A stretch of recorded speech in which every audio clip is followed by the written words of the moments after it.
Et bonsoir, bonsoir les amis. Hop, hop, hop, hop, hop, bah dis donc, ça se spoil, monsieur Canva. Hop, on n'a rien vu. J'espère que vous allez toutes et tous bien les amis, c'est Triv dans El Organa. Nous sommes là pour une petite heure de live. Et j'espère que vous avez passé surtout deux agréables lurks. Ah oui, puisque je vous rappelle que la semaine dernière, il n'y en avait pas. Vous, Rox, Seruki, Elixir, coucou, Kalisha, coucou à toutes et ceux qui vont rejoindre sur la rediff ou alors qui rejoindront plus tard. Cela va durer un petit bout de temps au niveau de la présentation, au niveau du live. Je sais pas si je pourrais faire tout ce que j'avais prévu de faire à l'origine, mais écoutez, on va faire au mieux, c'est le principal. Hein, clairement ça. En tout cas, j'espère que vous avez passé un agréable moment. Et écoutez, bah, on va être pas mal. On va être pas mal. Hop, alors, on est parti pour la première chronique. Puisque, bah oui, je vous ai laissé pendant 2 semaines. Pourquoi, me direz-vous? Pourquoi tant de haine? Pourquoi tant d'oubli? Eh bien, c'est simple, parce que j'étais en formation formation pro. Et bah justement, je vais vous parler eh bien, des game news, des nouveautés au niveau des jeux que j'ai pu donc soit eh bien, enfin tester, hein, tout simplement, et pouvoir vous faire un retour de vive voix, mais aussi je dois parler d'une nouvelle. Mais pourquoi? Eh oui, pourquoi? Eh bien, pour pouvoir faire une chronique, les amis, et pouvoir vous donner des conseils au niveau des jeux que vous pourriez avoir dans votre ludothèque pour pouvoir vous amuser avec différents types de jeux. Mais avant, dans les Game News, eh bien, je dois vous parler d'une chose qui est, eh bien, la nouveauté Dixit Signature. Nous allons avoir 2 extensions du jeu Dixit. Dixit Disney, plus précisément, avec Adventure and Mystery, qui va être donc une extension autour des films Pixar, avec Wall-E, ce qui annoncerait potentiellement l'arrivée de, justement, notre cher Wall-E dans l'Orcana, potentiellement, mais ça, à voir. Et nous avons Dixit Vance qui arrive aussi en parallèle. Les deux sortiront en automne 2026. Alors attention, quand je vous parle de Wall-E dans l'Orcana, attention, attention, c'est quand même 2 choses différentes. Hein. Dixit et l'Orcana, ce n'est pas les mêmes distributeurs, les mêmes éditeurs, tout ça. Donc attention, l'un n'implique pas forcément l'autre. Et annonce du bon lourd.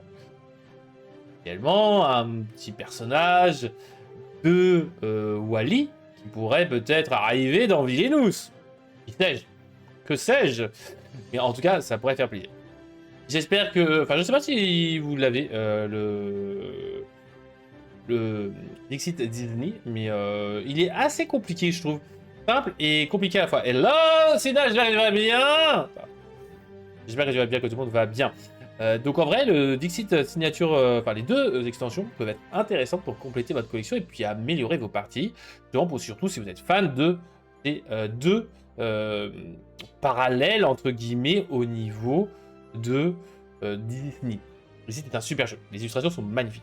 Oui, et c'est pas compliqué, c'est parce que derrière, c'est Libellude. Et Libellude font toujours des trucs très beaux. Bon, je dirais rien sur Tech Time, mais voilà. Pour les cartes Disney, jolies. Ouais, elles sont magnifiques. Avec plein de sous-entendus, tout ça, c'est magnifique. Donc, c'est assez sublime, vraiment. Bref, on n'est pas là pour parler de ça. Mais on est ici pour parler des jeux que, justement, j'ai pu tester. Pour vous en parler aujourd'hui. Alors, le premier, eh bien, on parle de l'Orcana. De l'Orcana, qu'est-ce que c'est? Eh bien, c'est surtout, mais encore, eh bien, Ravensburger.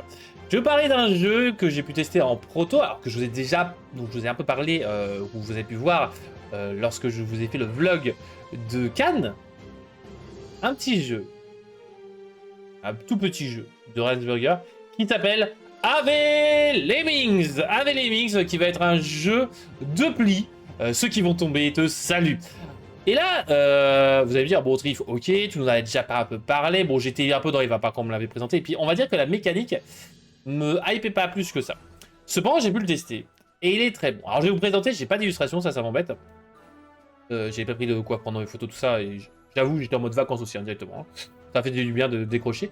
Mais en vrai, Avenemix, qu'est-ce que c'est? C'est un jeu de plis simple. Voilà, on appelle à une couleur, rouge. On est obligé de suivre. On a une carte pour pisser.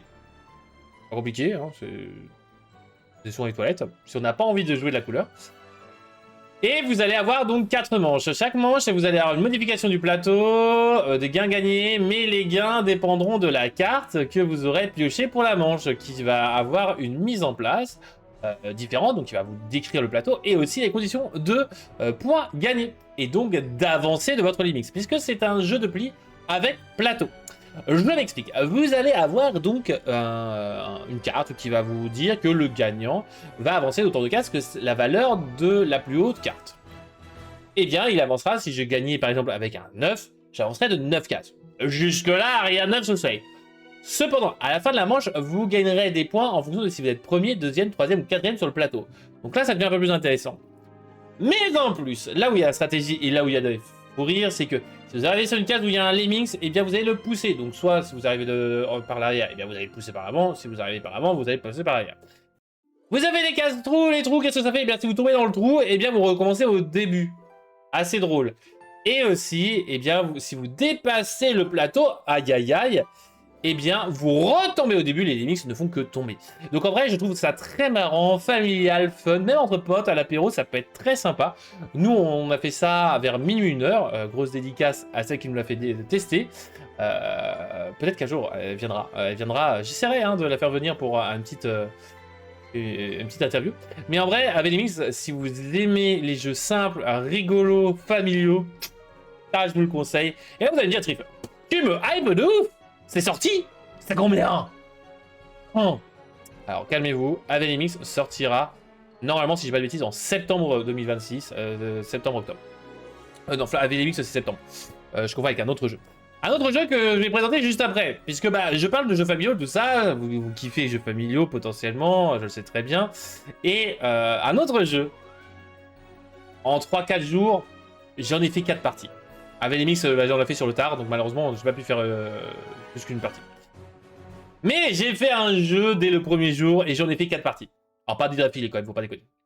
Ah non, j'achèterai des livres Lorcana. Des bourses en vide, lol. Ah, ça, faut faire des choix. Faut faire des choix. Mais l'autre jeu familial qui sortira bien plus tard, c'est Dodo Volcano, jeu de Alexandre Viegard et dessiné par, illustré plutôt par Camille Chaussy, est un jeu fou de 2 à 5 joueurs, durée approximative de 25-30 minutes. 8 en plus, c'est du jeu familial, tout ce qu'on aime. Et la difficulté, c'est niveau jeu de loi. Bataille navale. Voilà, le niveau de difficulté, c'est ça.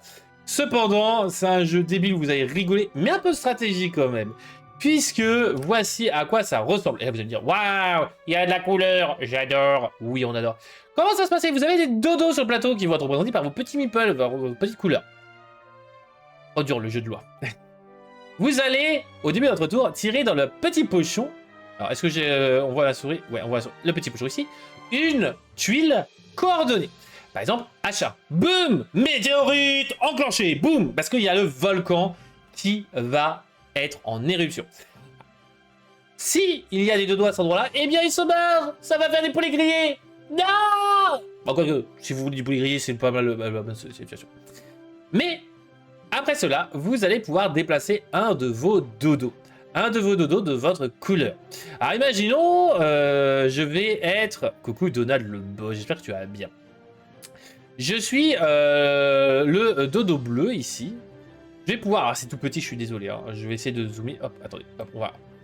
faire que je fasse ça, mais... Hop, voilà. On va zoomer.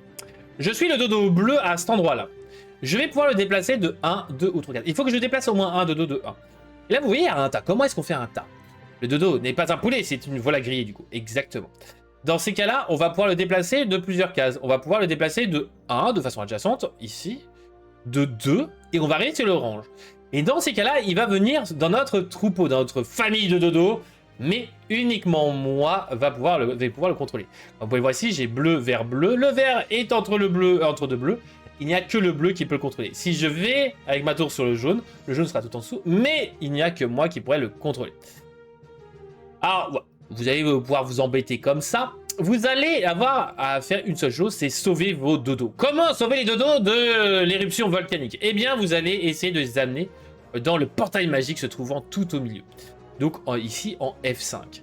Arrivé à ce niveau-là, vous allez pouvoir les sauver. Chaque dodo de votre couleur vous rapportera 2 points. Un dodo sauvé d'une couleur adverse vous rapportera 1 point. Alors vous allez me dire, ok, c'est marrant tout ça. Oui, mais en plus de cela, attention, il y a des dangers puisque bah, vous pouvez vous faire griller. Mais vous pouvez vous faire bloquer. Comme vous pouvez le voir ici, le petit tas jaune-vert, eh bien il est entouré de météorites. C'est un dodo bloqué. Et le credo du jeu, je vous le dis et le répéterai pas assez souvent dans ce jeu, un dodo bloqué, c'est un dodo mort. Vous ne pourrez plus le bouger. Par contre, ça sera une cible à battre. Et ça, je rentrerai plus en détail. Je le survends, mais j'adore le jeu. Vous allez avoir 4 catapultes qui vont être sur les bords, ce sont les nids. Si vous arrivez sur cet endroit-là, vous piochez une coordonnée, boum, catapulte, boum. Vous apparaissez sur, par exemple, si je tire en I2, boum, j'arrive sur le I2, et ça me permet de me TP, de me téléporter. Vous allez pouvoir, si vous avez plus de jetons, ce qui peut arriver, par exemple, le gris n'a plus de jetons, eh bien, vous continuez de jouer quand même. Comment, me direz-vous? Eh bien, j'ai pioché d'abord un jeton, météorite, boum. Et j'en piochais un deuxième. Double poum. Et chaque dodo ou tour de dodo tué avec un de mes météores, eh bien, sera dans mes points en plus. Et c'est ça qui est marrant. Franchement, c'est un jeu très familial, très rigolo. Et très bien aussi pour la vision en 2D, en coordonnées, tout ça, pour les plus petits. Donc je vous le conseille. Il est très rigolo. Sorti, parce que bien évidemment de ce jeu incroyable, est déjà sorti, mais par le biais de Ulule, donc équivalent de Kickstarter, etc. Mais il sortira en grande distribution si vous l'avez raté en septembre 2026 ou octobre, c'est lui dont je n'ai plus totalement de certitude sur la date. Vraiment très drôle. Les dodos sont nos amis. Les dodos, c'est kiffant. Illustration mordante, tout ça. Et franchement, très très kiffant. Le jeu, excellent. Il y en a un plus familial. Entre potes aussi, ça marche très bien. L'autre, c'est vraiment familial. Si vous voulez jouer avec vos enfants, c'est super Dodo Volcano. Mais aussi, entre potes, ça marche très bien. Hein. Ça dépend un peu de votre humour. Je vais vous parler de Propolis. On retourne sur Ravensburger parce que j'ai enfin pu le tester. Alors, Propolis est un jeu quand même fortement coloré. Hein, comme vous pouvez le voir. Je me suis forcé hein, à lire les règles, à le tester. Je me suis dit, boum, il est coloré. C'est Ravensburger. Ravensburger, maintenant, je commence à y aller. Main derrière la tête, comme ça, vas-y, mon ref, vas-y. Vends-moi ton truc, je vais te l'acheter. J'avoue que je suis maintenant... Voilà, on l'a en démo au café, donc je vais pas me le prendre. Comme ça, si je veux y jouer, j'y joue au café. Mais j'avoue qu'il pourrait rentrer dans ma bibliothèque. Pourquoi, me direz-vous? C'est un jeu pas familial cette fois-ci. Plutôt initié, voire un peu expert. Hein. Il est un peu entre les deux. Je dirais même que c'est de l'initié plus. C'est pas aussi compliqué que l'expert, mais c'est de l'initié un peu plus quand même. Voici le plateau, comment ça va se positionner, différentes vues. Là, c'est de la partie complète, et là, c'est votre tour. À votre tour, vous allez faire une action parmi 5. Pas compliqué, une seule action. Par contre, il faut retirer vos 5 actions, les gars. Première, acheter une construction, donc en gros, étendre vos ruches qui vont vous coûter des ressources. Vous allez pouvoir faire ça. Vous allez pouvoir, eh bien, prendre vos petites abeilles et les mettre sur une des cartes qui se trouve sur le champ. Là, par exemple, la personne met son abeille rose sur le champ vert. Il va donc faire l'effet du symbole associé au vert. S'il le met sur le rose, il va faire l'effet donc récupérer une ressource rose, etc. C'est une gestion de ressources, tout ça qui est très intéressante. Vous allez pouvoir donc, grâce à ces ressources-là, donc acheter, comme ici vous pouvez le voir, des cartes qui vont avoir donc des effets immédiats, passifs, avec des ressources un peu à la Splendor, mais aussi des conditions de points de victoire. Donc ici, elle vous redonne directement 2 points de victoire. Mais vous avez d'autres qui vont vous donner 2 points de victoire pour chaque carte A. Un peu plus compliqué, il va falloir un peu plus se concentrer sur l'optimisation. Donc ça, c'est deux actions que vous pouvez faire. Troisième action, c'est coucher vos abeilles. Elles vont devenir super fortes. Dans ces cas, vous récupérez vos ressources. Les mêmes ressources, encore une fois. Donc c'est-à-dire que là, il a couché cette fois-ci ici. Donc vous allez la récupérer une deuxième fois, la ressource violette, la lavande. Vous allez pouvoir aussi récupérer certaines de vos abeilles qui se trouvent ici. Voilà, c'est tout mignon, c'est tout sympa. Ça vous fait une autre action. Et ça vous fait 4 actions. Il m'en manque une. Eh bien, je sais plus quelle est la 5e action. Je sais qu'il y en a 4, 5. On dépose. On vérifie ça. On achète. Il manque une action. J'ai plus souvenir. Ah, c'est peut-être acheter un palais. Peut-être qu'ils confondent de palais et c'est peut-être ça aussi. Parce qu'il y a 2 lignes, donc peut-être que c'est ça le fait qu'il est... des conditions d'achat différentes, donc c'est peut-être ça qui diffère. Jeu qui semble assez simple a priori, hein, parce que vous avez 5 actions de disponibles et vous en faites une. Décompte des points, pas compliqué, c'est vos cartes que vous aurez construites. Et après, vous allez avoir, par lot de 5 ressources, vous gagnerez un point de victoire. Pas très compliqué a priori. Cependant, le placement et la gestion de ressources est là très compliqué. Vraiment excellent, vraiment très tendu. J'aime beaucoup. Pour ceux qui aiment bien se creuser les ménages au niveau de la complexité, eh bien je vous le conseille. Et là vous allez me dire, très bien Trif, très bien, je veux un jeu compliqué, je veux un petit jeu tout simple. Quand est-ce qu'il sort? Quand est-ce qu'il sort? Eh bien il est déjà disponible dans vos boutiques normalement, ou alors sinon il le sera bientôt, il suffit juste pour les boutiques de les commander. Je n'ai pas le prix, normalement si je dis pas de bêtises il est à peu près à 25-30 €. Plus proche de 25 si je dis pas de bêtises. Ah bah super, je dois refresh, je dois vous parler d'un autre jeu que je suis en plein test puisque c'est un jeu incroyablement fou. Le Petit Théâtre, il était une fois. C'est un jeu solo ou en famille. Je m'explique. Alors déjà, pour ceux qui l'ont vu ou qui ont vu la boîte dans une ludothèque ou autre chose, attention, il y a une erreur de frappe sur la boîte, c'est pas de 3 à 6, c'est de 1 à 4. Merci les imprimeurs, hein, franchement on adore. C'est du solo à 4. Donc comment ça va se passer? C'est en fait des petits casse-têtes. Vous allez avoir donc une douzaine de scènes si je dis pas de bêtises. Donc vous allez avoir une mise en place comme cela. Donc voilà le plateau, la scène ici. Vous allez avoir des cartes vertes. Vous allez donc avoir des cartes personnages dans votre main et bon des coups de théâtre, ça j'en parlerai pas plus dans les détails. Le but, eh bien ça dépend de scène tout simplement. Là par exemple c'est le prologue si je dis pas de bêtises. Le but va être que la princesse retrouve son amour depuis 2-3 jours, un troll. Et pour cela, il va falloir la mettre adjacente. Pour cela, vous allez devoir faire des actions. Ensemble, collaborativement. Pour cela, vous avez des verbes. Donc par exemple, rouge tire bleu. Vous allez donc choisir ce verbe-là, par exemple. Et vous allez pouvoir choisir une action. Enfin, cette action-là, avec des cartes personnages.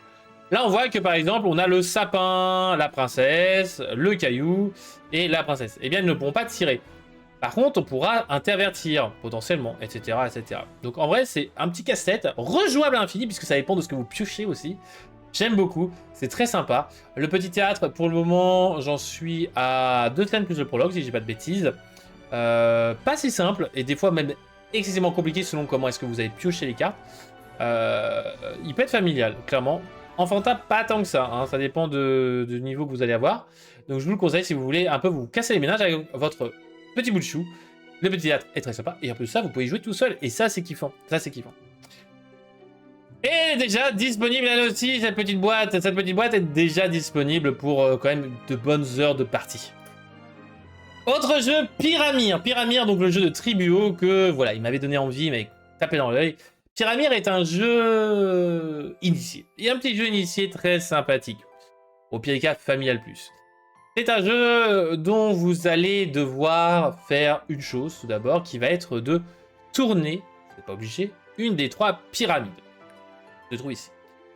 Une fois cela fait, vous allez récupérer les ressources visibles, il y en a 3 types, et les indiquer sur votre petit plateau, et vous n'avez qu'un faible rendement, un faible stock possible de chacune de ces ressources. Une fois ça fait, vous allez avoir 4 actions possibles. Vous les faites autant de fois que vous voulez, dans l'ordre que vous voulez. Vous allez pouvoir jouer une carte de votre main en payant le coût. Vous allez pouvoir activer l'effet de votre carte en l'épuisant, comme dans l'Arcana, hein, comme vous partiez à l'aventure. Si, eh bien, la représentativité, par exemple, ici, le crapaud, on voit qu'il faut une pyramide au milieu. La condition dite géométrique ici est résolue, donc je peux l'épuiser pour faire l'effet. Compte ici, laquelle, par exemple, le petit chat, là, qui se trouve à droite, eh bien, il vous faut une pyramide ici, une pyramide là, mais une pyramide à droite. Comment faire? Eh bien, vous allez pouvoir dépenser des ressources jaunes pour déplacer, sans tourner, juste déplacer une pyramide. Donc, je vais pouvoir prendre celles qui sont en haut à gauche, la mettre à droite. Ensuite, pivoter mon chat pour pouvoir faire l'effet du petit chat. On va pouvoir aussi donc défausser 2 cartes pour récupérer une ressource violette ouverte. On va pouvoir défausser non, une carte, excusez-moi, une carte pour violet ouvert ou 2 cartes pour une ressource jaune. Fin du tour, on va récupérer une carte, piocher une carte, redresser toutes nos cartes et c'est au tour suivant. Donc c'est assez marrant, assez plaisant, assez tordu, j'avoue. J'ai testé à 2. tester à 4. 2 et 4, c'est vraiment passionnant. La mécanique est différente parce qu'à 4, c'est un peu plus chaotique qu'à 2. À 2, vous allez pouvoir prévoir. Alors, si je déplace là, ça m'arrange, mais ça arrange l'autre, donc peut-être pas, etc. Donc vraiment très intéressant pour ceux qui ont vraiment envie de se prendre la tête un petit peu là-dessus. C'est assez kiffant. Différentes stratégies, différentes mécaniques. Et bah en vrai, sur le thème d'Egypte, et ça fait plaisir. Ce jeu est déjà disponible, j'ai oublié de le dire. Bah oui, le jeu est déjà disponible. Et ça, c'est cool. Avant-dernier jeu de la soirée que je vais vous présenter. Le live va durer longtemps. Ça continue. Dosito. Dosito, lui aussi, un jeu de Tribio. Premier jeu de Tribio. Réalisé dans la première usine de cartes française. Donc voilà. C'est kiffant. Made in France. Let's go. Bon, par contre, pour ceux qui sont sensibles de l'odorat, attention, la boîte pue. Grosse dédicace à Pandala si elle passe par là. J'ai tout remis à l'extérieur pour que l'odeur voilà, évacue. Ça a fonctionné une journée, mais plus loin. Exactement, vive la Lorraine. Dosito, ça va être un Skyjo. Tout le monde connaît le Skyjo, j'espère. Jeu excessivement apprécié par la populace. Jeu familial, hein, Skyjo, mais en un peu plus vénère. Que ça pue? Ouais. J'avoue que je le signale là. Ah même c'est notre boîte après, hein. Peut-être que c'est notre boîte qui pue. Mais comment ça va se passer? Vous allez donc choisir, comme dans Skyjo, une carte à piocher. Vous allez l'intervertir avec une de vos cartes face cachée ou révélée. Mais vous allez devoir suivre l'emplacement, le 1 en haut à gauche, le 2, le 3, le 4, le 5, le 6, le 7, le 8, etc. etc. Si vous échangez une carte face cachée, vous allez donc récupérer, par exemple ici, celle qui est là. Si je pioche un 9, je vais le mettre là, je vais avoir une carte dans ma main, je vais pouvoir soit rééchanger, soit la défausser. Avec le 9 ou avec le 6 ou autre chose, on s'en moque. Si par contre je pioche un 4 qui se trouve en haut à droite, ou un 3 plus précisément, on va prendre le 3 qui sont ici, vous allez juste l'échanger et c'est la fin de votre tour. Il y a différents effets, vous avez des stops qui vous arrêtent votre tour, les refaites un tour ici. Fin de partie, en gros, quand quelqu'un a retourné ses 12 cartes face recto, on finit tous un tour, tous les autres ont fini un tour, on va compter les points. Et on va compter comment? Eh bien, tous les petits dositos, les petits soleils sur nos cartes nous rapportent un point, et on va compter en fonction de nos zones. Cependant, c'est de façon exponentielle. Alors, bien évidemment, les plus jeunes ne savent pas ce que ça veut dire exponentielle. Je vous donne un exemple. Une zone de 1, ça vous rapporte 0 points. Une zone de 2 vous rapporte 2 points. Une zone de 3 vous rapporte, si je dis pas de bêtises, 4 points. Une zone de 3 va vous rapporter 5 points, etc. etc. Peut-être 3, c'est 3, je sais plus. J'ai un doute. Et voilà. Une zone de 6, ça vous rapporte 25 points, etc. etc. Donc en vrai, assez kiffant. Et si vous arrivez à avoir les 12 cartes d'une même couleur, vous gagnez automatiquement la partie. Grosse dédicace à une personne qui nous a fait le coup de Trafalgar hier. Et c'est pas la manche, la partie, parce que ça se joue en 3 manches, vous comptez les points. Et celui qui a le plus de points au bout des 3 manches gagne la partie. Cependant, si vous arrivez à faire les 12 cartes d'une même couleur, vous gagnez automatiquement la partie, pas la manche. Donc très très bon, très très fun. Je dois être à 4 ou 5 parties de ce jeu. Il est vraiment fun. Pas très long, pas très cher non plus. Et encore une fois, c'est made in France. Let's go! Et ce jeu, donc, comme je vous ai dit, déjà disponible. Donc vraiment très très cool, très très kiffant. Nous, on va bientôt le commander, parce qu'on va bientôt commander chez Tribio. Donc vraiment, très très bon petit jeu. Si vous voulez un peu changer du Skyjo. Et enfin, et là, je sais qu'il y a des gens qui vont kiffer parce que je vais retourner au tout début avec Dixit. Dixit, concept, etc., etc. Les jeux où avec des cartes, vous allez devoir les relier à une expression, un mot. La difficulté de Dixit, c'est qu'il va falloir que vous ayez, avec une illustration, un mot qui vous vienne à l'esprit. Hein, Alice, ou autre chose. Et bien là, si vous avez bien le concept de Dixit, mais que vous n'avez pas le système de points, ou alors que vous n'avez pas la difficulté qui est de trouver le concept derrière la carte. Donc par exemple, arbre trop facile, peut-être une référence littéraire ou autre chose. Eh bien, je vous conseille Mosaïque. Mosaïque, donc chaque détail va compter. Chacun va choisir une carte, donc image de sa main. On va les retourner. Une fois que tout le monde a fait ça, on regarde qui a la plus petite valeur. La plus petite valeur, enfin celui qui a la plus petite valeur va choisir un mot, donc une carte mot, concept, et va les placer donc dans sa grille de 3 par 3 pour les illustrations, et les concepts au niveau des bords, des lignes et des colonnes. Pas obligé qu'il y ait une correspondance. Cependant, au fur et à mesure, quand vous jouerez les cartes, donc mots ou illustrations, vous allez pouvoir eh bien, gagner des points si vous validez ce concept-là. J'ai une bêtise. Par exemple, si vous avez le mot transport dans cette colonne-là, ah bah là j'ai un deltaplane, là j'ai une planche de surf, boum, je vais pouvoir valider 2 fois transport. Et attention, les cartes selon la couleur vont être plus ou moins difficiles. Bleu, c'est facile, c'est 1, 2 ou 3 points. Rouge, un peu plus compliqué, si je dis pas de bêtises, c'est 1, 3, 5 points si vous validez 3. Et jaune, attention, c'est du hardcore, c'est du complexe. 2 points si vous avez un mot, et uniquement un mot. Un seul point si vous en avez 2, et 8 points si vous avez les 3 mots. Mot un peu plus complexe, un peu plus kiffant, c'est ça qu'on aime bien. Je vous le conseille, il est très très fun. Je suis pas un grand fan de Dixit, je les trouve magnifiques les cartes de Dixit, mais j'aime pas forcément le grand concept de Dixit. Hein. On propose une partie de les 36 du mois, ça me dérange pas. Mais jouer avec les cartes de Dixit à Mosaïque, alors là, let's go, vous avez de quoi me faire plaisir. Et en vrai, Mosaïque, il n'y a pas qu'un seul illustrateur, il y a un groupe d'illustrateurs avec différentes chartes graphiques. Contrairement à Dixit où c'est vraiment une charte un peu unie.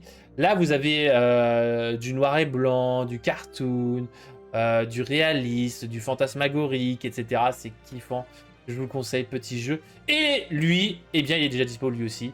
Donc, franchement, si vous kiffez ce genre de concept-là, de jeu, je vous le conseille. Ouh. Eh, quand même, est-ce que ça n'est pas le coup que je vous laisse 2 semaines pour vous faire un demi-live de chronique sur des jeux de société pour vous donner des idées de cadeaux ou encore de jeux pour l'été ou encore bien évidemment de liste au Père Noël bien évidemment parce que Papa Noël il arrive bientôt. Mais en tout cas voilà c'est tout pour le moment. Non. Ah ouais. Et oui. Voilà Sina. Voilà. On parle des choses qui fâchent.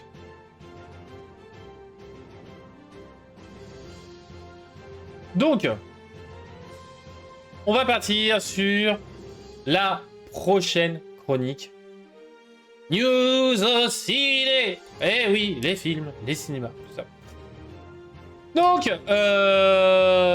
y aura une chronique où on retournera sur le ciné plus tard. Mais pour le moment, je vais parler des 2 films qui seront de chez Disney, qui sortiront l'année prochaine. Vous avez peut-être pas raté l'information. Mais nous avons le prochain Âge de glace, en explosion, qui va sortir. Vous avez déjà la bande-annonce de disponible, qui sortira donc en février 2027. Donc en vrai, si vous voulez voir la bande-annonce, allez voir. Il n'y a pas grand-chose, mis à part un petit baby Scrat. Ouais, il y en a un et il a pas perdu sa noisette, hein. Mais il a en tout cas gagné un enfant. Donc vraiment à voir si l'humour restera, bien évidemment, après le rachat de la Fox. Mais j'espère clairement. Nous avons Gâteau, donc la bande-annonce qui est disponible. Voilà, une nouvelle bande-annonce qui donne un peu plus l'univers. Aussi l'animation, hein, l'illustration, le type d'animation que c'est derrière. Qui sera le 5 mars 2027, disponible dans les cinémas. Donc avec les studios de Vice Versa et Toy Story qui sont derrière, hein, parce que c'est un Pixar. Ce petit chat noir, je pense qu'il va vous faire bien rire. Moi, j'ai vu la bande-annonce, j'avoue que... Au départ, j'étais sceptique, et là, j'avoue que... Petit chat noir, j'avoue. Ça donne envie. Voilà. Alors, on va partir sur, justement, les promos et ciné. Bien évidemment, on va parler ciné, on va parler de l'Orcana, et on va parler de notre Buzz Lightyear. Donc, Buzz Lightyear, carte promo disponible pour la sortie du film Toy Story 5.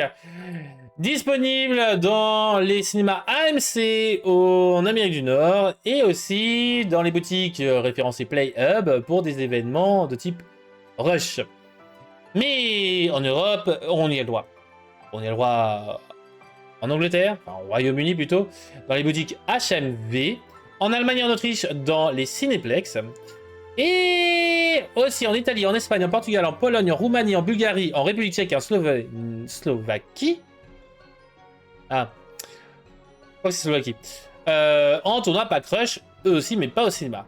Pour le moment, pas de nouvelles malheureusement en France. On espère qu'on pourra avoir cette petite carte promo, bien évidemment. J'ai hâte de pouvoir l'avoir entre les mains, cette petite carte Buzz Éclair. Et potentiellement d'aller voir le film aussi. Avoue que la bande-annonce actuelle, en FR, me donne envie. Voilà. Eh bien, on est parti donc sur les Lorcana, les news de Lorcana. Donc, on va partir sur les DLC et CCQ. Alors, le DLC de Dortmund, bon, bah ça, c'est pas une news très fraîche, mais on va en parler quand même vite fait. Où il y a eu deux gros événements. Le main event du vendredi, où voici eh bien, les résultats. Donc, je rappelle que c'était en infini. Donc, on a eu pas mal de petits affrontements, bleu-rouge en demi-finale. Et pas mal de decks verts en quart de finale, hein, quand même. Hein. On a du jaune-vert en double exemplaire, double vert-gris, hein, qui savent affronter aussi, et un vert-violet. Donc, finale en bleu-rouge et en vert-violet. Et c'est Alessandro Danesi, un Italien, qui a gagné le tournoi avec cette decklist-là. Donc, en vert-violet, où on voit pas mal de Diablo. Hein, on le reconnaît, c'est Diablo. Je suis heureux, Madame Mime, ça nous avait pas manqué.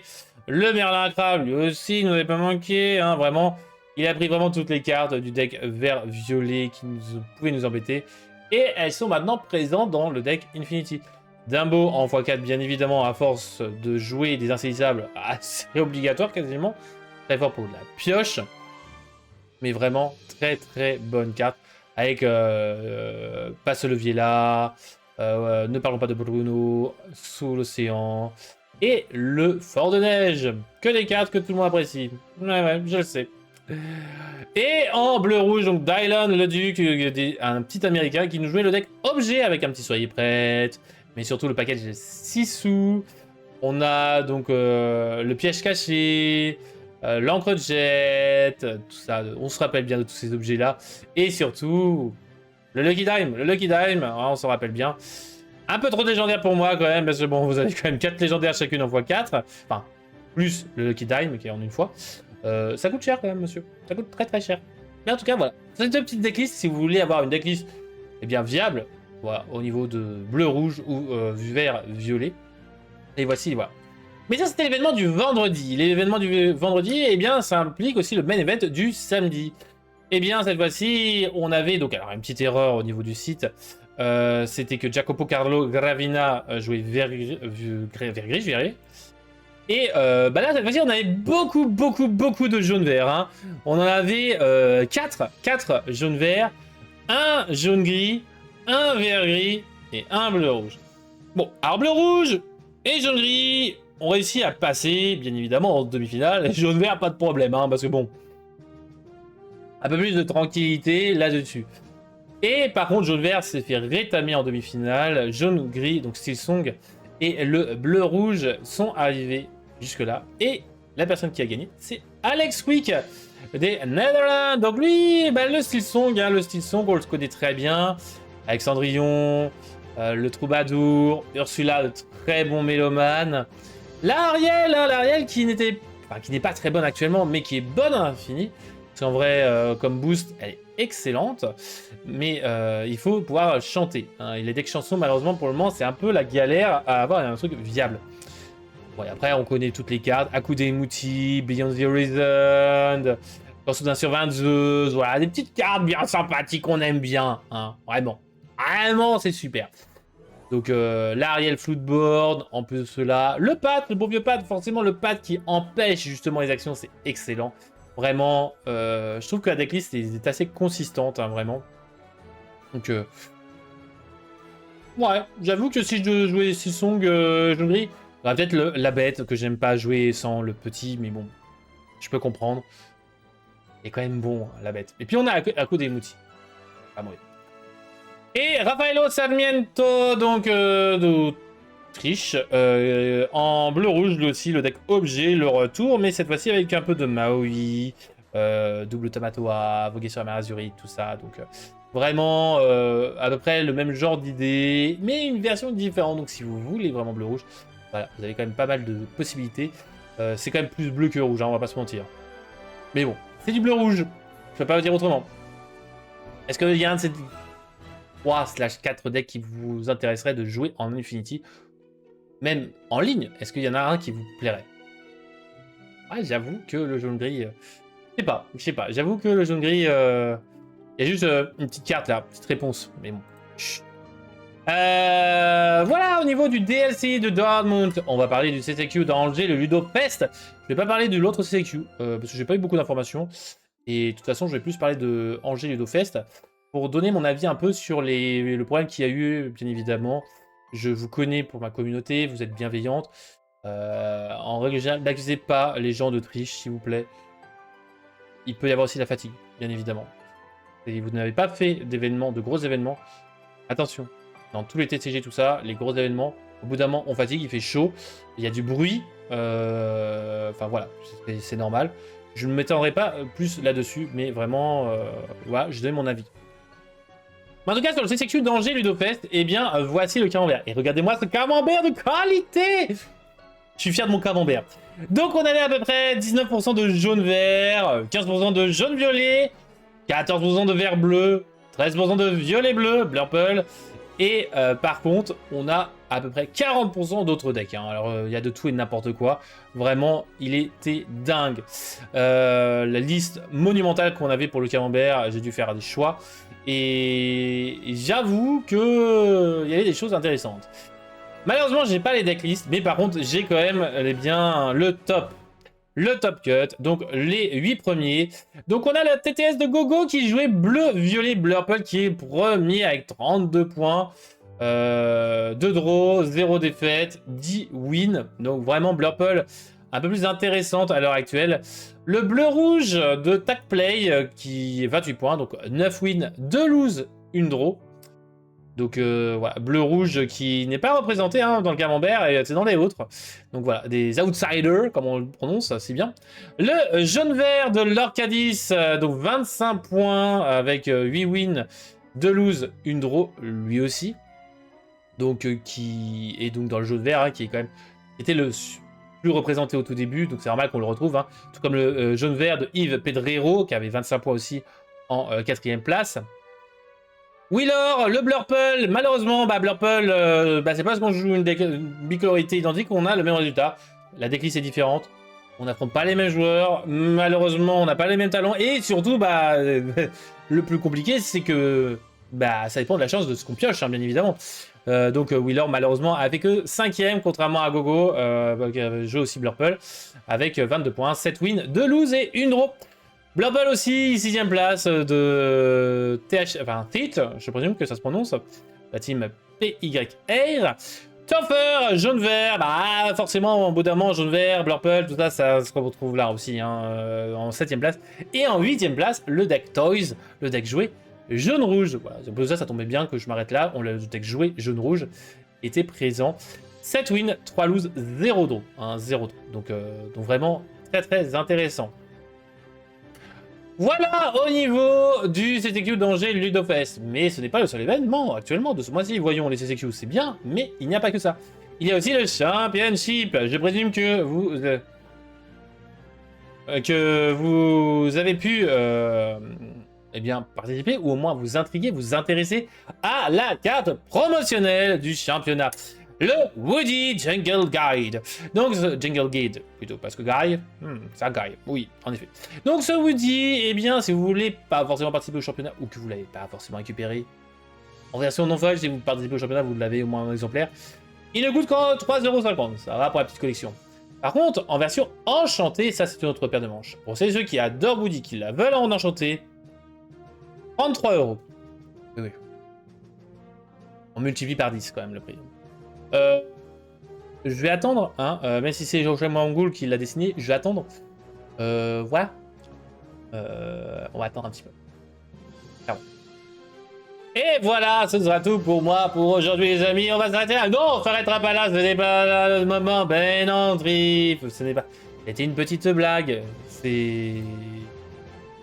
La petite blagounette. Parce que je vais pas vous laisser comme ça, voyons. Non mais oh, pas à ça coin. C'est le moment de parler de quoi? De quoi? Oh. Oh, oh, oh! On va parler de Inkside, les amis, de Inkside. La chronique qu'on a un petit peu, voilà, qui est un petit peu... Aux États-Unis, la carte Woody se vend à plus de 100€. C'est triste, hein, c'est vraiment triste. Tout ça parce que Woody est un personnage fortement apprécié, mais... Voilà. Je vous donne les decks. Oui, bien sûr. non. C'est un peu compliqué de savoir, on peut ça potentiellement Balnis ou autre chose, donc je peux pas vous dire jouer ça, si nous avons une Balnis, c'est un peu compliqué. Mais... Et je laisse d'autres personnes qui ont déjà fait 36 milliards de vidéos sur les decks et qu'il faut prendre au champion set. Allez voir, ça ne sert un peu à rien pour moi. Là, toutes les cartes ont pris des prix. Oui. Certaines cartes, oui. Pas d'autres. Mais on est là pour Inside aujourd'hui. Dans Inside, les amis, on va parler d'un antagoniste. Mais un peu particulier, cet antagoniste-là. Puisque c'est un personnage qui n'a ni pouvoir magique. Non, non, non. Ni héritage royal. Non, non, non. Ni transformation démoniaque ou maléfique. Non, non, non. Et pourtant, il est probablement l'un des méchants Pixar les plus dangereux et les plus fous. Je parle du personnage de Syndrome. Syndrome, en effet, c'est un des plus dangereux parce qu'il ne veut pas seulement battre les héros, mais il veut les remplacer. Il veut se faire passer pour le héros de l'histoire. Un peu à la Hans, hein, quand même. Hein. Bon. Syndrome est le premier de l'histoire. Alors, le personnage de l'univers Disney Pixar de Syndrome. Donc, dans les Indestructibles, parce que oui, c'est dans les Indestructibles, Syndrome s'appelle en réalité Buddy Pine. Au départ, c'est un enfant un peu ordinaire, mais passionné. Un immense fan de Monsieur Indestructible. Il admire les super-héros. Il rêve d'en faire partie. Et surtout, il veut être reconnu. Un peu à la Robin, hein, avec Batman. Mais bon, là, l'avantage de Robin, c'est que c'est Batman qui va chercher Robin. Alors que là, c'est Robin qui va chercher Batman. Et qu'est-ce qui se passe? Eh bien, malheureusement, il est rejeté par son idole. Et c'est là que tout bascule. C'est là que Syndrome, qui était donc... plutôt Buddy, qui était surnommé Indestructible, devient Syndrome et devient un peu plus fascinant dans son caractère, dans son personnage.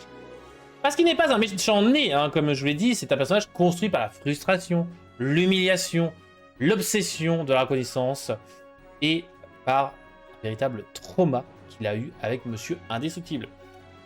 Et si vous voulez un peu plus de détails sur le trauma de Monsieur Syndrome, de notre cher Syndrome, je vous invite à regarder la vidéo de Lagan qui parle justement plus de la psyché de Syndrome, disponible donc en description de la vidéo pour ceux qui regarderont. Vraiment très très bien faite, très très intéressante. Et je suis assez d'accord avec lui, c'est quand même le méchant le plus psychopathe qu'on ait jamais eu dans Disney. Tout confondu. Vraiment. Mais contrairement à beaucoup de vilains Disney, Syndrome ne cherche pas le chaos, il cherche la validation. C'est ça qui change avec Syndrome. Il veut prouver qu'il peut être plus grand que ceux qui l'ont ignoré, rejeté, refoulé. Et c'est précisément ce qui le rend crédible. C'est potentiellement ce que vous avez subi dans votre recherche de travail, à l'école, dans l'amitié, autre chose. Et c'est ça. C'est tellement facile de se faire rejeter que ça en devient crédible. Qu'est-ce qui se serait passé si j'étais devenu aussi traumatisé que Syndrome à cause d'un simple petit rejet? Et maintenant, ce personnage, aussi complexe soit-il, comment a-t-il été traduit dans l'Orcana? Alors ici, l'Orcana, Syndrome est représenté principalement par deux couleurs. Deux encres. D'un côté, le saphir, de l'autre côté, l'acier.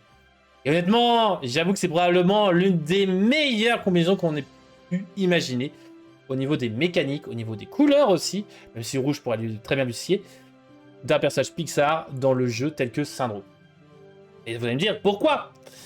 Eh bien, parce que Saphir représente l'intelligence, avec ce petit personnage de Syndrome, la planification, la technologie, les robots et les stratégies construites sur le long terme. Et ça, c'est parfaitement notre cher petit Syndrome. Il a quand même attendu plus de 10 ans hein, pour, sur son île, avoir... et son plan, etc., faire des tests sur des super-héros pour pouvoir enfin se venger de Monsieur Indestructible. Donc vraiment, la patience et l'intelligence, j'avoue que c'est totalement Syndrome. C'est un personnage qui anticipe, qui prépare, qui invente, qui investit dans les solutions complexes, qui pense toujours plusieurs coups à l'avance, comme aux échecs en vrai. Mais ce n'est pas tout. L'acier, de son côté, vient raconter toute sa force, son pouvoir. Les drones, les gadgets, les armes, l'homme du droïde, c'est ça son pouvoir. Et c'est pour ça que acier ou rouge pourrait très bien fonctionner. En même temps, acier, c'est la couleur du métal, donc ça marche assez bien. Ce qui colle à l'identité acier de Lorcana, c'est exactement tout ce que je viens de vous dire. Le duo Saphir-Acier est donc presque parfait narrativement pour décrire Syndrome dans les cartes Lorcana. Saphir, si on fait un bilan, ça raconte le génie, l'innovation, la préparation et le contrôle intellectuel. Tandis que Acier raconte la technologie lourde, les machines, la pression constante, la domination par la force mécanique. Qu'on ait une version storyboard de Indestructible ou alors une version plutôt maléfique de Syndrome en Acier. Et ce qui est intéressant, c'est que Syndrome n'est jamais vraiment séparé entre les deux. Parce qu'en effet, ces inventions ne servent pas juste à attaquer, elles servent à prouver qu'il est supérieur. Attends, je pense qu'il rivalise un peu avec nos plus grands intellects de toute l'histoire de l'humanité. Et c'est d'ailleurs ça, son super pouvoir. Et ça, je suis d'accord avec Lagal, franchement, clairement. C'est un super-héros. Voilà. Il a mal tourné. C'est malheureusement ça. Son intelligence et ses machines font partie du même ego, du même personnage. Et c'est exactement ce que raconte ce duo de couleurs. Et j'imagine très bien une bicolorité bleu-gris pour Syndrome. Clairement, s'il vous plaît. Lorcana, Ravensburger, bleu-gris pour Syndrome. Ça irait tellement bien. Et au niveau du gameplay, qu'en est-il pour Syndrome? Eh bien, en jeu, Syndrome s'inscrit naturellement dans des mécaniques de contrôle et de tempo. Ça, c'est sûr, comme je viens de vous le dire. Ce n'est pas un personnage qui cherche à gagner immédiatement, mais qui tente plutôt de contrôler. C'est agile d'esprit face au problème. Agile, agilité, saphir, vous l'avez. Mais comme dans le film, en vrai. Puisqu'il prépare le terrain. Mais oui, il teste ses créations. Il attend le bon moment. Même l'Omnidroid, qui va présenter les illustrations ici, fonctionne comme une extension de cette philosophie. Une machine pensée pour évoluer, s'adapter et aussi, et surtout, surpasser progressivement son adversaire. Quand même plusieurs versions de l'Omnidroid. Mais en gameplay, ça donne souvent des cartes qui récompensent la préparation, la gestion des ressources, le timing et les synergies technologiques. Par exemple, Syndrome, le timing, forcément avec agilité. Et Syndrome, là c'est plutôt une préparation. Il vous faudra plutôt des personnages, donc robots, dans votre défausse pour pouvoir profiter pleinement de son effet. Alter 4 aussi, qui vous fera un personnage Syndrome ou un Destructible Boy, justement. Donc en vrai, il est très intéressant à jouer. C'est une façon de jouer très cerveau, si on doit faire un petit clin d'œil avec Syndrome. Par contre, du point de vue joueur, metagame, qu'est-ce que Syndrome peut apporter? Peut plutôt aussi freiner au niveau de metagame. En même temps, pour le moment, Syndrome n'est pas une carte très intéressante actuellement. Saphir a déjà des cartes bien plus intéressantes avec ce genre de capacité, que ce soit agilité, insaisissable, autre chose. Par contre, il faut faire attention, car la classification robot pourrait revenir. On a des robots en bleu, on a des en acier. Et là, ce serait une folie furieuse. Il faudra préparer cela. Parce que Syndrome qui est en super rare quand même, le acier. Attention. Puis écoutez, on a encore un an où Syndrome pourrait nous surprendre. Le verdict, en tout cas, de cette chronique, c'est que Syndrome est probablement l'un des personnages Pixar dont j'ai hâte de voir l'évolution au niveau de cartes, de la traduction dans l'Orcana, et de peut-être avoir un mode coopératif contre Syndrome. On ne sait jamais. Parce que ces couleurs racontent exactement son histoire, en vrai, Saphir Acier. Et le Saphir, donc son intelligence, l'Acier, son pouvoir, ensemble, elles racontent un homme qui a voulu remplacer les super-héros par la technologie. Et même plus généralement, l'homme par la technologie. Un homme convaincu que le génie peut surpasser le talent naturel. Et surtout, un homme qui, malgré son intelligence, sa super intelligence, a transformé son besoin de reconnaissance en obsession. Voilà pour Syndrome. J'espère que vous avez kiffé, que je vous ai donné envie de regarder d'ailleurs, encore une fois, la vidéo dont je vous ai parlé. Parce que vraiment, incroyable, incroyable ce qu'il y a à étudier derrière. Mais en tout cas, voilà pour ce qui est de Inkside. Maintenant, eh bien, il est bientôt l'heure. Il est bientôt l'heure. Le Lorca Bourse. Et oui, l'argent, l'argent, l'argent. Donc, si vous voulez faire des économies, quelle légendaire est la plus intéressante à acheter actuellement pour votre collection? Eh bien, contre les inconnus, on a un peu de modification. Mérida qui baisse encore de 4 à 3 euros. Woody qui passe de 6 à 4 euros au niveau de la légendaire, mais pas en enchanté. Non, non, non. En même temps, c'est normal, si vous voulez la jouer, vous avez juste à faire un championnat. Hop, vous l'avez en version enchantée non foil. Vous avez compris. Et par contre, le tac qui passe de 11 à 12 euros, à quelques achats. Le petit tac est pas mal, comme vous avez pu le voir justement dans les decks profils que je vous ai proposés sur ces 2 dernières semaines. Le reste, eh bien, ça ne change pas. Et vous avez même la première légendaire qui en moins d'un mois est à 10 centimes. Je parle de la reine, c'est pour ça qu'elle est en blanc. La reine en légendaire coûte 10 centimes l'unité. Dinguerie, dinguerie. Le premier chapitre, quant à lui, va avoir une hausse de réponse de 9 à 11 euros. Tout le reste stagne. On est un peu en marée tranquille ici. Rise of Bloodborne, on a une baisse de Madame Mime en dragon et 6 sous. Alors, les dragons, c'est pas vraiment la mode actuellement. Into the Inkland, eh bien, on a une modification. Eh bien, non, tout est stagnant. Tout est en dessous de 5 euros. Robin des Bois, il reste à 4,50 €. Sinon, tout le reste est en dessous de 3 euros. Même des 2 € si on retire la Ursula double chanteuse. Le retour d'Ursula, justement, par d'Ursula, eh bien, on a une baisse de Yensin, mais par contre, tout est stagnant. 5,50 € à 6 sous. 7 € le Diablo. Vraiment, des 7 un peu mort sur le tard. Très attillant quant à lui. Eh bien, lui, malheureusement, la brillance n'est pas là. Bien que le ciel scintille, le prix est au plus bas. Vraiment, à part Clarabelle qui est à 5,50 €. Franchement, j'attends la rotation. Je vais m'acheter le playset de Clarabelle. Comme ça, au moins, je serai tranquille là-dessus. Mère Azurite. La mère Azurite, quant à elle, eh bien, la mère était destinée à l'époque, mais maintenant, la mère se calme. Puisque les prix sont stagnants, elle aussi. Mis à part Tiana, qui perd 1 € de 4,50 € à 3,50 €. Et la Isma de 5,50 € à 4,50 €. Sinon, le reste, bah, ça stagne. On n'a que le Maui demi-requin qui est quand même encore à 11 €. Cher. L'île d'Arcasia. L'île d'Arcasia, eh bien, on a une baisse de la Aurore de 3 à 2 €. Tout le reste stagne. 9,50 € pour le Tamatoa légendaire, hein, malheureusement. Comme ça. Le règne de Jafar, le dernier set, donc qui va subir la rotation, eh bien, tout est identique comparé à il y a 2 semaines. 6 € l'anomalie, tout le reste est en dessous des 2,50 €. Les 2 € plus dans quelques jours, je pense, avec le dingo et le Mickey Mouse souris géant. On a la petite Lilo qui reste quand même à 5 €. Hein, Lilo, quand même, assez cher. Et voilà. Il nous reste quoi? Ah ben bien sûr, il nous reste les 3 derniers sets. Enfin, 3 avant-derniers sets. Fabuleux, tout d'abord, fabuleux. Eh bien, on a une baisse de Dumbos, assez étonnant. Hein. Bon, une petite vente par-ci par-là de 26 à 25 €. Le Hades de 15,5 à 6 €, c'est normal. Hades est beaucoup, beaucoup trop cheaté. Je pensais pouvoir m'en séparer de ce Hades-là, mais malheureusement, il est encore là, il est toujours présent. 5 à 6 €. Et le Robin des Bois de Fabuleux qui passe de 2,50 € à 4 €. Il y a eu de l'achat hein, de ce petit Robin, clairement. Très, très, très clairement. En même temps, il est très fort. Pour Whispers in the Well, là, quant à ça, eh bien, on a un peu de variation puisque le Cavalier sans tête passe de 10 à 20 €. Bam! En même temps, le deck joué jaune-rouge fait dinguerie. Il passe de 10 à 20 €. Et Demona qui a une petite baisse de 38 à 37 €. Goliath, lui, il me fait de l'œil hein, toujours, hein, 12 €. Baisse encore un peu, Goliath, baisse un peu. Ça me ferait plaisir.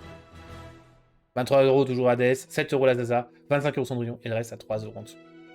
Et Givre sort, ce bon vieux petit set, pas si vieux que ça en vrai. Eh bien là, Ohana signifie famille augmente de 21 à 24 €. C'est normal, c'est une carte beaucoup trop cheatée. Hein, mieux en infini, mais encore en format corps standard, c'est quand même l'une des meilleures cartes de jaune.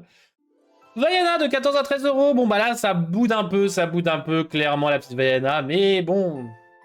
Un effet qui peut être intéressant, mais un peu complexe à profiter pleinement. La Angel qui reste à 25 € et tout le reste est en dessous des 3,50 €, ou même des 3 € si on retire la Pocahontas Floodburn. Et ben voilà les amis, on en a fini. On se dit à la prochaine. Eh bien non, puisque c'est le Lurk Quiz. Mais un Lurk Quiz particulier puisque je ne vais pas vous poser de questions maintenant. Non. Vous allez avoir un jeu pour gagner des cartes. Oui, des cartes promo. Les voici, les voilà en x4. Vous allez pouvoir récupérer le repas d'Ursula en x4. La Mulan en x4 du promo du 7-4. Ainsi que le Mickey Mouse et l'invocateur d'encre caché. Pour cela, rien de plus simple. En commentaire de la vidéo YouTube, vous allez avoir une question à répondre directement en commentaire.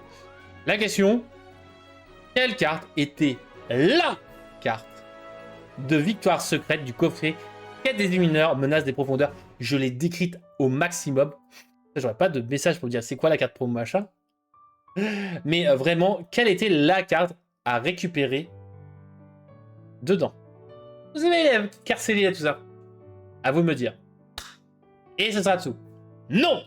Autre surprise, il n'y aura pas une question, mais 2 questions 2 fois plus de plaisir, 2 fois plus de récompenses, et donc 2 fois des tirages avec notre cher Scindé qui est présent présentement. Donc, cette fois-ci, vous allez pouvoir récupérer avec la deuxième question, donc le playset de la carte promo La Reine, ainsi que la carte promo Sissou Alice du set 9, et encore une fois, le playset de l'invocateur d'encre caché. Incroyable. Attention, je précise juste au niveau de la règle, si vous avez gagné le premier lot, je ne vous ferai pas gagner le deuxième, je vous retirerai du tirage au sort, je relancerai. Hein. Donc, c'est pour un peu plus diversifier, pour éviter que je vous fasse un gros lot pour une seule personne. C'est de la folie! Et oui, Kalisha. Et oui. La deuxième question, la voici, la voilà. Quelle carte a été numérotée 0 sur 204 et dans quel set par la même occasion? À vous de me le dire. Quelle a été cette carte-là qui a eu son numéro 0 sur 204 une fois dans leur cadeau? Voilà, vous avez de quoi vous amuser, de quoi chercher, de quoi vous amuser, potentiellement gagner une folie furieuse de cartes. Ça très certainement la fin, entre guillemets, des Lorca Quiz au niveau des jeux de cartes à gagner. Pour avant l'été, puisque bah, après l'été, pendant l'été, il va y avoir des problèmes d'envoi, donc c'est à vous de me dire si ça vous dérange ou pas de... Enfin déjà, de toute façon, il y a la pause, mais c'est juste que si vous voulez que je vous les envoie maintenant, je les enverrai maintenant. Point. Sinon, il faudra attendre en septembre. C'est aussi simple que ça, hein, le problème d'envoi. S'il vous plaît, j'aimerais éviter, parce que bon, il y a quand même bah, de l'argent au niveau du timbre, mais bon, il y a un peu d'argent au niveau de toutes les cartes. Voilà les amis, j'espère que ça vous aura plu, j'espère que ça vous aura fait kiffer, que ça vous aura amusé. Et le mot de la fin les amis, ça sera Lemmings. Les Lemmings, bien évidemment, avec le jeu avec Lemmings, le serpent qui se mange la queue. Regarde. On se dit à la prochaine les amis, prenez soin de vos proches, bien évidemment, c'est important, il fait chaud. Il y avait le tirage au sort, tout à fait. Tout à fait, tout à fait. Pour le jeu d'il y a 2 semaines, en effet, j'ai supprimé les onglets. C'est super. Je vais le faire maintenant. Je vais le faire maintenant, comme ça on l'aura. Parce que ça, pas comme si elles étaient là, les cartes. On va le faire maintenant. Oui, oui, tout à fait. On va le faire maintenant. Donc, il y avait Jérémy, Émilie, Orgueil et Préjugés, Sina, si je dis pas de bêtises. Une carte chacun. Allez. On va donc faire... Vu qu'il y a 2 semaines, 2 lancers de dés. Un premier lancer, un deuxième lancer de dés qui va être au niveau de...